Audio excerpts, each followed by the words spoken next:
Salut à tous, Astana, épisode 22, on est en mode carrière, je suis en difficulté extrême sur Pro Cycling Manager 2019 et on a une fin de Giro Profil 2011 à traiter dans cet épisode. Je ne traiterai au final rien d'autre parce que cela va prendre pas mal de temps. Vous allez voir que avec Astana, on s'ennuie jamais et sur le Giro, on s'ennuie jamais non plus. Il y a même des petits passages un peu soit drôles, soit pathétiques, ça dépend un petit peu du point de vue, mais en tout cas moi je préfère le voir de manière un petit peu humoristique. On a les étapes 15 à 21 à terminer, et en face de Miguel Angel Lopez, qui a déjà eu pas mal de péripéties, hein, souvenons-nous des épisodes précédents, pas mal de péripéties, on a un vent contraire hein, sur ce Giro, se retrouve un Richard Carapaz en face, qui est juste injouable. Injouable, on ne sait pas comment faire pour le déstabiliser. Et ben voilà, c'est tout le défi de cet épisode-là. On a bien compris que le maillot blanc, ce n'était pas pour cette année. Le maillot de meilleur grimpeur, on verra. Peut-être Niklas Seg.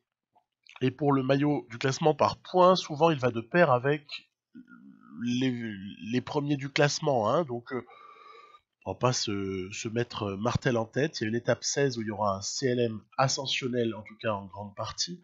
L'étape 17, un petit peu, on va dire, allez, plus puncheuse, en tout cas punchy. Et pareil pour la 18, avant une 19 avec arrivée en côte, une 20 exact, et également avec Sestrière en ligne d'arrivée. Et à la 21, il y a ce contre-la-montre plat. Donc, tout est ouvert, on peut tout encore espérer. C'est parti, étape 15. On va essayer déjà d'avancer nos pions sur cette étape 15. Alors, c'est intéressant les commentaires hein, de ci, de là que j'ai pu avoir sur la dernière vidéo. Il y avait notamment un commentaire qui m'a bien fait marrer. Quelqu'un qui disait écoute, c'est simple, Carapace sur contre-la-montre, c'est Rasmussen. Pour ceux qui se souviennent de Rasmussen, le grimpeur. Donc ton Giro, il est quasiment dans la poche. Alors, c'est quelqu'un qui est très optimiste hein, qui m'a dit ça. Mais c'est vrai qu'on pourrait éventuellement le penser. On pourrait se dire, stratégie Astana sur ce fin de Giro, bah, tu ne concèdes pas d'écart sur les arrivées au sommet, d'une part. Et tu fais la différence sur CLM, et comme ça, tes 30 secondes, là, tu les auras récupérées sans trembler. C'est vrai que c'est une option. C'est la première option tactique, mais elle repose sur un truc. Hein. Elle repose sur le fait d'être certain de ne rien concéder sur les arrivées au sommet. Ce qui est pas forcément le cas, parce qu'on voit que Carapace, quand même un grand Carapace, avec une belle équipe aussi. Il y a Cresswake, il y a également George Bennett du côté de Team Jumbo Visma, donc il est pas mal entouré. Je trouve que l'IA a très bien préparé son coup. Il faut toujours le souligner quand on a une bonne IA en face de soi, parce que c'est pas toujours le cas sur Pro Cycling Manager, mais quand même sur les Giro, allez, on a souvent des super comportements et souvent du suspense, souvent des rebondissements. Giro est une course phénoménale hein, sur Pro Cycling Manager. Je ne suis jamais déçu d'un Giro. Je n'ai pas souvenir d'un seul Giro que j'ai joué, que j'ai pu vous présenter ou pas d'ailleurs, et sur lequel je me suis dit, ouais, bof, c'est peut-être celui avec Roglic, et encore, et encore. Donc, on est avec Niklas Seg, qui fait les points GPM, mais j'ai envie de dire, ça va être compliqué, parce que dès lors que les favoris vont s'expliquer sur les arrivées au sommet, il y aura beaucoup de points pour eux, et du coup c'est peut-être plus Miguel Angel Lopez au final dans notre équipe qui pourrait prétendre à ce maillot de entre guillemets meilleur grimpeur, en tout cas maillot montagne. Je trouve pas que ce soit le maillot du meilleur grimpeur, mais bon, pourquoi pas. Dans cette étape 15, vous voyez, j'ai mis sur orbite Ciccone parce que je veux essayer de provoquer les choses. Je vous avais parlé de la stratégie éventuellement employable, hein, juste avant, il y a quelques minutes, je vous avais dit voilà, tu attends les sommets, tu ne concèdes pas grand chose, et tu fais la diff sur CLM. J'ai choisi une autre politique, j'ai choisi celle d'essayer de provoquer un petit peu les choses, pour essayer d'offrir un petit peu de spectacle, et pour que ce Giro rime avec panache, et non avec, allez, on va dire conte d'apothicaire, hein, si vous voyez ce que je veux dire. Donc ouais, j'essaye plutôt de partir sur ce concept-là.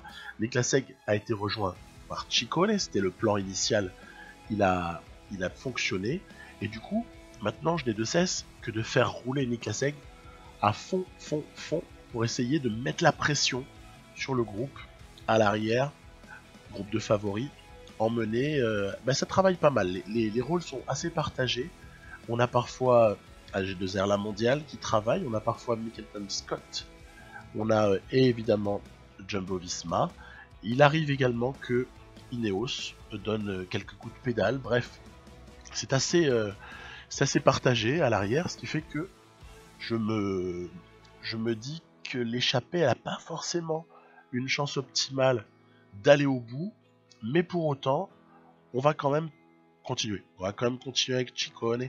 On se dit que Ciccone, c'est quand même un de nos 3 meilleurs grimpeurs de cette équipe, hormis Fuglsang. Et donc 3e meilleur grimpeur là sur ce Giro, même si Egg a progressé en cours de Giro. Je sais pas si vous avez aperçu quelques fois les notes de Egg, et c'est pas courant dans le jeu, qui a progressé pendant le Giro. Mais je dis que c'est pas courant dans le jeu, et en même temps je dois tout de suite donner un bémol.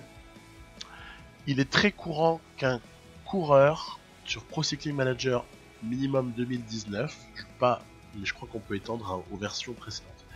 Il est très fréquent qu'un coureur progresse de par, vous savez, son travail d'entraînement, hein, progresse en cours d'épreuve. Ça arrive en tout cas parce que c'est corrélé à une belle performance. Et j'ai l'impression qu'en fait, la victoire à l'Etna, vous vous souvenez de l'étape 9 là, la victoire au sommet de l'Etna pour Egg, elle a coïncidé avec une progression juste après, comme par hasard. Donc voilà, c'est mon petit credo. On verra si... je le dis pas parce que je l'ai vu une seule fois en fait. Je le dis parce que je l'ai observé plein de fois. L'étape 15, elle mérite un long résumé, hein, c'est pour ça que je vous le propose ainsi. Parce qu'en fait, il y a eu, après Ciccone, qui a lancé son offensive, au final derrière, ça a repris. Et j'avais lancé Lopez. Mais voilà, Carapaz est très fort. Et là, on est encore une fois en face d'un problème qui n'a pas de solution. Parce que mettre Ciccone à l'avant n'a pas fonctionné tant que cela. J'ai déjà consommé Egg, là on voit Mas qui est en train de revenir. On va être... Allez, le seul truc c'est qu'on va être 3 dans le final. Face au Jumbo Visma par exemple qui sont 2. Mais tant qu'on n'arrivera pas à isoler Carapaz, on n'arrivera pas réellement à lui faire mal. Et c'est joli, hein, les cartes sont très jolies de ce Giro 2011. Alors, petit resserrement des routes lorsqu'on passe secteur montagneux, vous verrez tout à l'heure, il y a même du brouillard par endroits, quand les conditions météorologiques sont mauvaises. C'est pas mal du tout. Je trouve que au niveau de l'immersion, on est là sur quelque chose qui est très satisfaisant. Vous avez vu, j'accélère considérablement dans cette dernière montée du jour pour arriver vers la ligne d'arrivée de cette étape 15. Et oui, mais le problème, c'est que derrière, Bennett, il a fait son œuvre, Carapaz est loin d'être largué, Romain Bardet s'accroche à Miguel Angel Lopez, pourquoi pas. Mais moi, ce qui m'impressionne beaucoup, là encore, regardez, c'est le retour de Carapaz. Il y va au train, il y va tel un Dumoulin, tel un grimpeur, vous savez, qui se cale vraiment à son rythme et qui y va. Là, dans le jeu, dans cette partie, sur ce Giro, le Carapaz, il est sur ce mode-là. Il est en mode machine qui avance, et qui est quasiment impossible à déstabiliser à tel point qu'on va se prendre un écart. Victoire de Kelderman, tiens, petit coucou à la Sunweb. On va se prendre un écart sur Carapaz, surtout qu'il va aussi prendre la bonif liée à la place de 3ème. Fait que, en fait, à vouloir être, je dirais, instigateur de pas mal de choses, sur cette étape 15, on s'est retrouvé piégé, on s'est retrouvé pris à notre propre piège, avec quelque part peut-être un déficit de barres lié à une surconsommation d'énergie sur les premières ascensions, ou peut-être qu'il fallait la jouer différemment. C'est vrai que moi j'ai joué plutôt là le panache. On arrive à l'étape 16, on fera les comptes à la fin. On fera les comptes. J'ai envie de gagner, oui bien sûr que j'ai envie de gagner, mais j'ai surtout envie, voilà, encore une fois comme je vous disais en préambule, de proposer quelque chose qui soit rigolo, qui soit un peu fun à regarder, et pas quelque chose où je joue l'épicier. J'ai rien contre les épiciers, mais où je fais ma petite logique là, où je compte mes secondes et où j'assure le coup. Non. On va essayer de la jouer encore une fois un peu plus panache. Je teste surtout mes équipiers, comme vous avez l'habitude que je vous en fasse part. Test sur les équipiers, et ensuite arrive le grand moment. Le grand moment, c'est le départ qu'on a vu aperçu juste avant, le départ de Lopez. Pour Niklas Egg, par exemple, ma stratégie, elle a fonctionné, parce qu'il fait un super chrono. Il faut faire l'effort, on va dire, au bon moment. Ce CLM, on va dire, il y a un tiers qui est plat, ensuite il y a 2 petits tiers qui sont ascensionnels, et ça termine avec quand même une pente, un faux plat. Dernier kilomètre, c'est un faux plat. Du coup, je me suis attaché à mettre peut-être un maximum d'efforts sur les parties où il y avait le plus fort pourcentage, un petit peu comme de coutume, hein, sur ce type d'exercice. Mas réalise une jolie performance, qui ne suffit quand même pas pour aller prendre le meilleur temps, mais qui est quand même assez rassurante par rapport à la stratégie. Toute la question, ça va être le différentiel de temps entre Lopez et Carapace. Parce qu'au final, nous, ce qu'on veut avec Lopez, c'est récupérer un peu de temps. Puisque Carapace a vraiment une avance là qui commence à être de plus en plus inquiétante. Parce qu'on a dépassé le seuil où on pouvait se dire ouais, ça va. Du coup, allez, Lopez va en terminer. Lopez va en terminer avec, vous voyez, la petite barre jaune qui disparaît quasiment au moment où on franchit la ligne. Il est premier temporaire. Qu'est-ce qui va se passer pour Carapace? Est-ce que Carapace, qui était un tout petit peu en retard à l'intermédiaire, va battre Lopez? Non. Carapace ne va pas battre Lopez. Et Lopez va se retrouver à récupérer un petit peu de temps sur son rival, ce qui fait qu'on a encore une fois un petit resserrement au général. Et l'on voit aussi une chose, c'est que le pic de forme de Miguel Angel Lopez est en train de disparaître. Et oui, ça ne dure pas tout le Giro. Donc, bah oui, bon, on peut encore arriver à gérer le truc là. Ça, c'est pas un truc ingérable, parce que comme il est très bien placé, Lopez, comme il a fait des préparations d'étapes, qu'il est quand même globalement en bonne forme avec très peu de fatigue, il n'est pas impacté non plus outre mesure par le fait que le pic donne un plus 2, donne un plus 1 pardon, au lieu d'un plus 2 prévisionnel. Du coup, c'est pas non plus dramatique. On devrait, en tout cas, c'est pas là-dessus que ça va se jouer. Voilà, c'est pas là-dessus que ça va se jouer.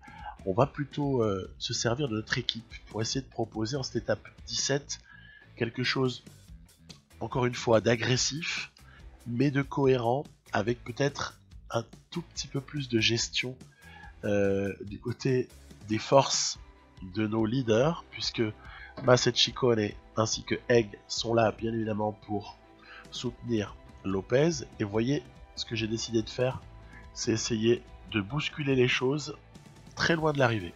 Très loin de l'arrivée, je cherche à éliminer un maximum de monde, et notamment, qui je vise en premier? Je vise George Bennett. Évidemment, je vise George Bennett pour essayer d'isoler Carapace, et après, suivant la manière dont la course se passe, on verra si, oui ou non, Carapace peut être en situation de faire des efforts tout seul, auquel cas après on pourrait le sanctionner. C'est vraiment toujours ça que j'ai en tête. Ça ressemble un peu à ce que j'avais fait sur l'étape 15 du Giro, dans la même partie, l'année précédente, où Egan Bernal et son 85 en montagne s'avéraient être assez injouables et tellement difficile à concurrencer. Carapace s'est fait un tout petit peu piégé par la cassure qui se poursuit. En revanche, Yates, Simon et Bardet, Romain, ont suivi. Donc je continue. Il serait bon qu'on reçoive un petit peu d'aide. Il serait bon de recevoir de l'aide dans cette tentative de putsch sur le Giro. Allez, Mas va donc se dépouiller, même si on voit qu'il lui reste plus grand chose, mais ça va, c'est une descente, il va récupérer un peu de barre. Et Ciccone, on lui demande juste, Ciccone, on lui demande de rester dans le groupe du moulin, Carapace, etc. C'est la seule chose que je veux pour qu'il se refasse un petit peu, et pour que s'il y a besoin, à un moment donné, il puisse encore apporter de l'aide. Dumoulin, se sentant menacé, même si au général c'est fini pour Tom Dumoulin, hein. C'est plutôt Pinot à la limite et Bardet qui peuvent encore espérer des accessites. Mais ça fait bien longtemps qu'on a compris que ce Giro il se jouait entre deux hommes. Mas va appuyer. Pourquoi? Parce qu'il y a une très très bonne chose qui se produit derrière, c'est que c'est Carapace esselé, puisque vous avez vu sur l'image d'avant Geraint Thomas et George Bennett qui étaient un petit peu lâchés. Donc George Bennett pas avec Carapace, Creswell avait lâché aussi sur notre accélération. Donc le plan il est en train de se passer assez convenablement, même si Pinot a aidé Carapace, même si Dumoulin a aidé Carapace, mais le projet se passe pas trop mal. L'avance est faible, mais tant qu'il y a une avance comme celle-ci, ça oblige à rouler. Et puis surtout, Miguel Angel Lopez n'est pas en train de se consommer. C'est tout ce qui compte. Mas, il est au bord de la rupture, Mas. Mais c'est pas grave. Et du coup, voyant que Mas est au bord de la rupture, je veux conserver Mas un peu plus longtemps. Donc je fais un peu rouler Lopez. Vous avez vu l'avance? L'avance grandit. O'Connor, qui est pas mal sur ce Giro, et apporte aussi une petite aide à Carapace. Bon, De Koenig Quickstep et Rada qui n'a pas aidé. Lui, dans une autre stratégie. Il essaie d'aller gagner l'étape. On peut le concevoir. Puis c'est dommage, on aurait pu espérer aussi avoir son concours. Si on était dans un cyclisme où on peut négocier. Bon, et Rada, je lui dis, écoute gros, tu roules à blinde, je te laisse l'étape. On arrive à 2. Le général, c'est pour Lopez. Et l'étape, elle est pour toi, mon grand. Mais on peut pas faire ça. On peut pas négocier. Du coup, Mas, ayant tout donné, voilà, se retrouve décroché. Ciccone, en revanche, pourrait servir de soutien si jamais il y avait un regroupement. Donc il faut pas mésestimer cette possibilité. Et qu'est-ce qui se passe? Regardez ce qui se passe en bas de l'écran. On va peut-être revenir dessus très brièvement après avoir vu ce qui se passe à l'avant. C'est-à-dire que ça roule pas si mal. C'est Lopez qui se dépouille. Lopez se dépouille. Mas a lâché, mais surtout derrière lui, Carapace a lâché. Carapace est en pleine défaillance. Et toute la stratégie qu'on a mise en place a payé sur cette étape-là, semble-t-il. Carapace pourrait même perdre le Giro sur une seule étape, en fait. Si on appuie convenablement et qu'on arrive à trouver l'énergie pour aller conclure tout ça. Et s'il ne reçoit pas trop de soutien non plus, vous avez vu, je cale Mas dans la roue de Carapace. Bref, on se retrouve ici avec Romain Bardet et Simon Yates, ainsi que Miguel Angel Lopez, pour citer les hommes forts, bien sûr, à l'avant, qui vont peut-être se battre alors qu'on va arriver au sommet. Il y a un départ de Bardet et Yates. Là, c'est le moment crucial. Il faut que Lopez accroche les roues de Bardet et Simon Yates. S'il n'accroche pas les roues, il pourrait se retrouver en perdition tout seul, surtout que c'est un mauvais descendeur. Et ainsi, il pourrait foutre en l'air toute la stratégie qui a été mise en place sur cette étape. Heureusement, Lopez a la ressource pour in extremis reprendre avant le sommet Bardet et Yates. Et là, il n'y a qu'une seule chose à faire. C'est ne pas subir une attaque de Bardet et Yates dans la descente. Et ouais, il faut à tout prix limiter les dégâts dans cette descente, surtout que derrière, George Bennett est revenu sur Carapace et donc va peut-être pouvoir lui limiter la casse. On est quand même sur des tarifs assez élevés, on est à 4 minutes là, il prend 4 minutes pour l'instant Carapace.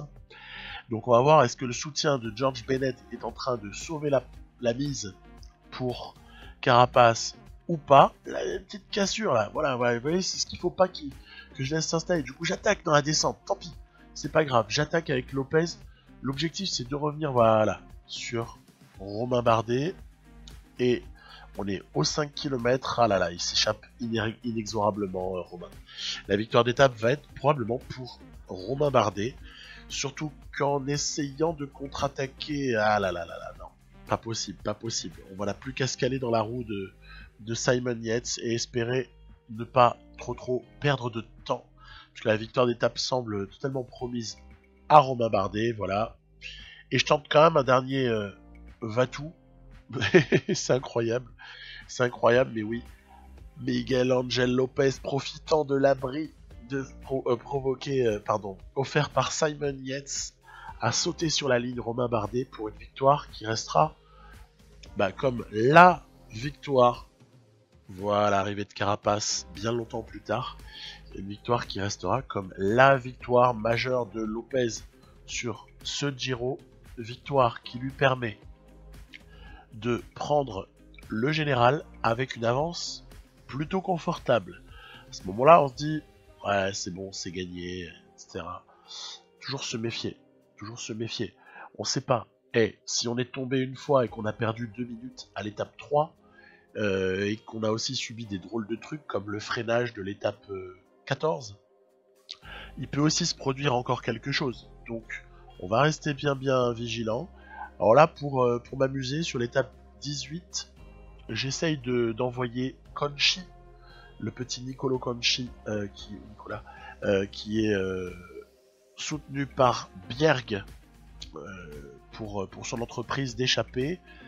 Peloton laisse pas trop partir, hein, donc il va falloir voir à quel moment est-ce qu'on roule un peu plus pour quand même maintenir l'échappée, ou est-ce qu'on baisse les bras. Tiens, on va Esteban Chavez qui essaye lui d'aller jouer l'étape, ce qui est tout à fait bien joué de la part de Chavez, qu'on aura quand même réussi à reprendre grâce notamment à la protection de Biag sur l'effort curseur de Conchi, effort de Conchi qui permet de creuser quand même un petit écart avec le groupe Maillot Rose qui s'enflamme, hein. Ça roule à blinde derrière, c'est très rapide, il faut pas se faire piéger là pour Lopez, parce que Carapace notamment a fait accélérer tout le monde, et notamment le team Jumbo-Visma. Conchi est passé en tête au sommet. Il se pourrait que ça lui laisse la possibilité d'aller chercher l'étape, ce qui je trouve serait un joli remerciement pour le travail des équipiers. On peut pas en faire gagner 4 d'un coup, hein, désolé, hein, c'est comme ça, hein, mais un équipier qui va comme ça chercher une étape au moment où le lendemain où son leader a récupéré le maillot rose, après lequel on court depuis presque 3 semaines, quoi. Ça fait 3 semaines qu'on est dans le dur sur ce Giro. Je trouve qu'il y a une petite morale, il y a quelque chose d'assez sympathique à ce que Conchi aille chercher cette étape. C'est pas tout à fait ficelé, mais ça y ressemble. Parce que, vous savez, ça attaque par vague. Et les tout petits moments où il n'y a pas d'attaque dans le groupe de poursuivants ont suffi à ce que Conchi aille chercher sa première victoire en World Tour, me semble-t-il. Première victoire en World Tour pour Conchi, notre jeune grimpeur puncher italien, voilà, qu'on avait recruté à l'été précédent. Voilà, donc petite récompense pour un équipier. Ce sont des choses assez sympathiques, et Miguel Angel Lopez conserve le général. Ouais, Enric Mas n'est pas bien sur l'étape 19. Ça, c'est un petit coup dur. Parce que Mas, c'est un pion essentiel, hein, pour nous. Et quand il y a comme ça des arrivées au sommet, on sait que la 19 et la 20 sont des arrivées au sommet, avec un joli enchaînement d'ailleurs dans le final pour la 20. Enric Mas, on en a besoin. Donc à voir un petit peu de quelle manière est-ce que ça va s'impacter, hein, au niveau de son comportement. En tout cas, Team Jumbo-Visma et Ineos sont présents, surtout Jumbo-Visma.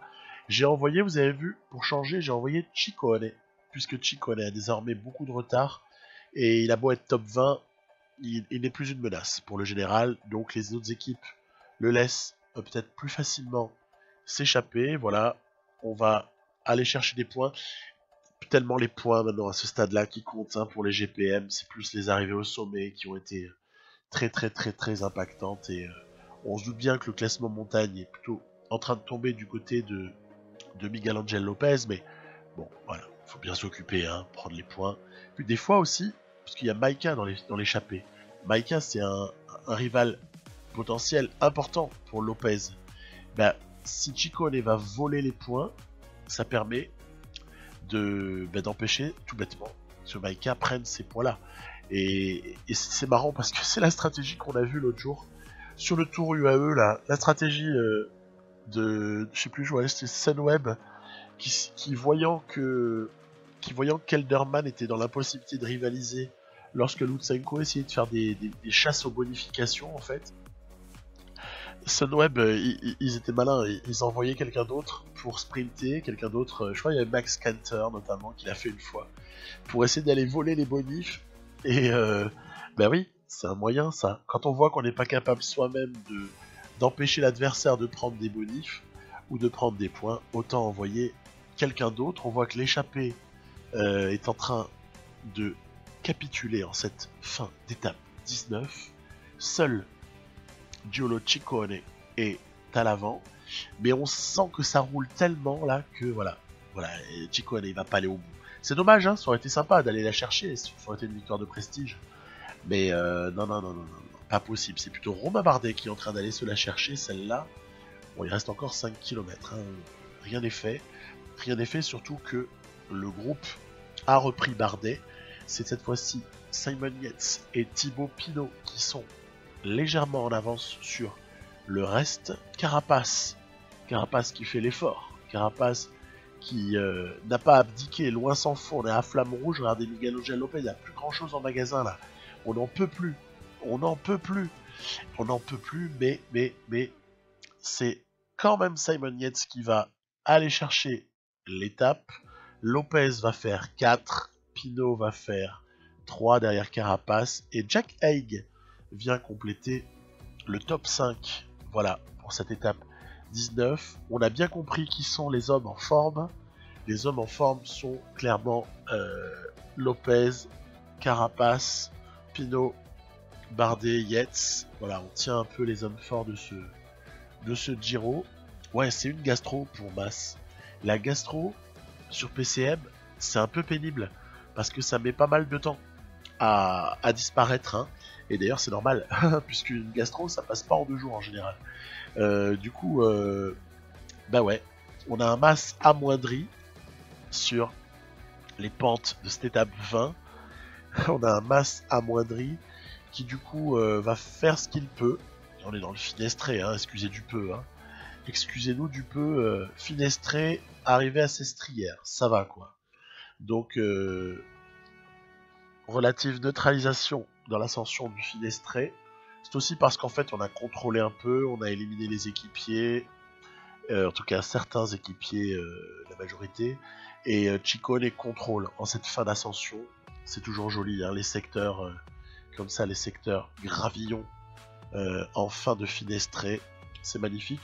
Puis je me dis, allez quand même, t'as pas mal d'avance au général, est-ce que tu tenterais pas un petit truc pour voir? Est-ce que tu tenterais pas quelque chose au panache, toujours, hein, pour essayer de dire, voilà, bah, on va marquer les esprits. Miguel Angel Lopez va assez probablement gagner ce Giro, hein, on va pas se mentir, mais est-ce qu'on essaierait quand même pas de marquer les esprits? Bah tiens, bah, on va finir ce Giro d'une fort belle manière, puisque Lopez et Carapace se retrouvent avec un petit peu moins d'1 minute d'avance sur le reste des favoris dans la descente du Finestré. Attention, on ne veut pas chuter. Et je remarque quelque chose.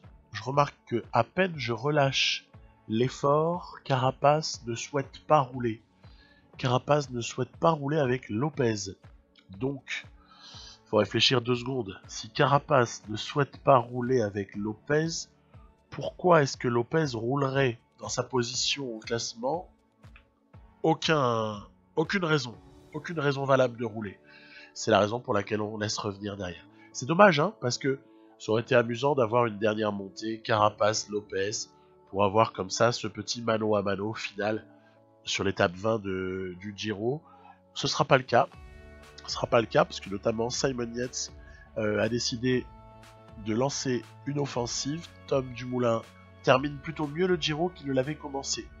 On a aussi Ben O'Connor qui est présent, Vincenzo Nibali, Pavel Sivakov, Rigoberto Urán.